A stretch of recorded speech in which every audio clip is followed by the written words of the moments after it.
Onde é que você vai pegar esse padrão? Você vai pegar o padrão nas normas da concessionária, né? Ele tem as medidas, então o que você precisa saber é só a quantidade de medições que você vai ter.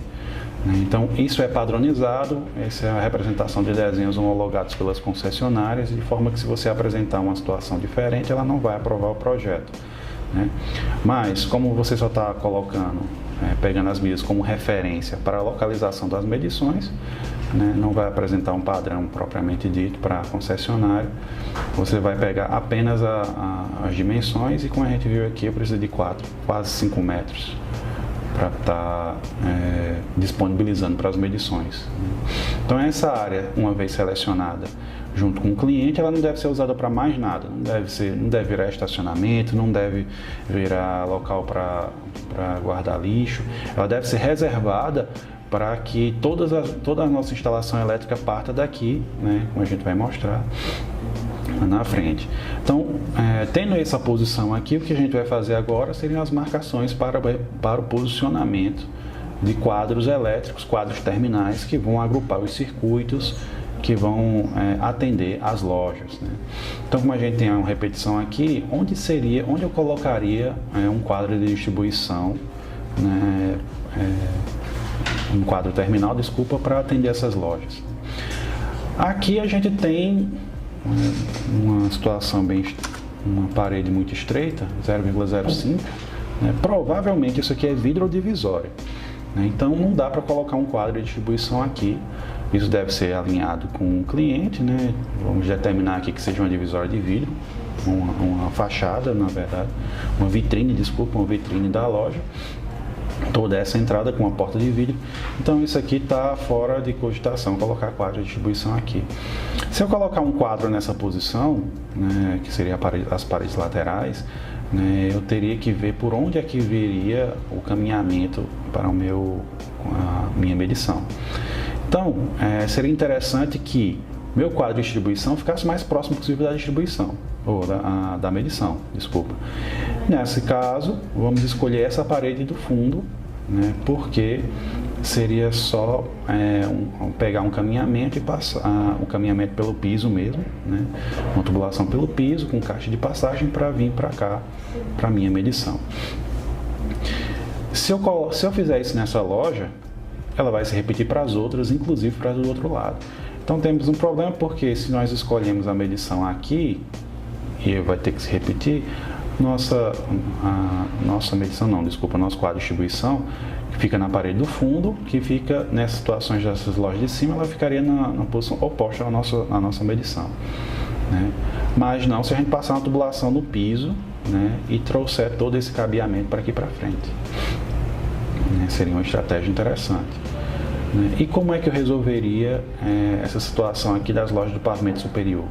Eu, obviamente, teria que fazer uma aprumada. No caso, né, se nosso posicionamento se repetir para todas as lojas, então eu teria que criar um caminhamento para unir essas lojas e descer até o nosso ponto, né? Ou seja, se eu colocar nosso quadro nessa posição, né, e eu poderia criar um caminhamento por aqui para trazer todo esse cabeamento para a minha medição, e aqui eu poderia fazer a mesma coisa. Vou juntá-los aqui, né, para trazer todo o cabeamento pelo piso. Não vai trazer nenhum prejuízo arquitetônico porque é pelo piso, é embutido, a não ser por uma certa quantidade de caixa de passagem. Por aqui a gente vai fazer do mesmo jeito, só que nosso caminhamento eu vou ter uma aprumada por descida, e aqui da mesma forma, né, eu vou estar trazendo todos esses caminhamentos para todos esses cabos alimentadores dos nossos quadros de definição. Eles vão estar descendo por aqui e vindo até a minha medição foi posicionada. A gente já tem um desenho aqui feito mais ou menos bonitinho, né? Com esses caminhamentos, então você vai verificar que a gente já tem uma descida, nas posições dos nossos quadros, algumas caixas de passagem.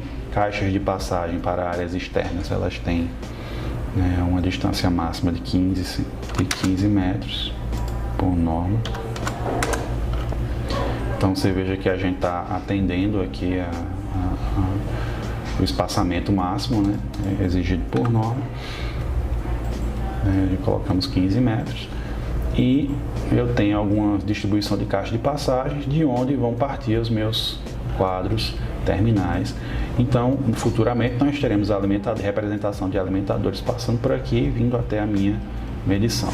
Da mesma forma, do outro lado, vamos ter caixas de passagem, né, que vão coletar os alimentadores e vão passar para a minha medição. Aqui em cima nós colocamos as medições com algumas caixas na parede, né, para que uma tubulação pudesse recolher todos os alimentadores e oferecer essa descida até essas duas caixas de passagem aqui nas laterais da nossa loja, trazendo para a nossa medição. Daqui vai partir um cabo alimentador e a ligação para a concessionária. Dessa ligação para a concessionária, repetindo, a gente tinha falado, a parte do padrão de entrada, ela é um projeto que é a parte, ele pode constar do seu projeto elétrico sem problema, mas a concessionária vai pedir um projeto somente dessa parte aqui. Por quê? Porque ela tem que conferir as proteções que você está usando para que não cause problema para a rede dela. Então nós temos aqui os caminhos principais que foram traçados. Isso aqui deve ser apresentado para o cliente para ver se ele acha uma boa ideia fazer esses caminhamentos, se não vai ter se não vai atrapalhar, se não vai ter algum problemas, colocar uma caixa de passagem aqui, por exemplo, se não vai ter um problema arquitetônico, um problema visual. Fechando esses pequenos detalhes com os alinhamentos e os caminhamentos principais totalmente alinhados com o seu cliente, é que se dá início, de fato, o desenvolvimento do projeto.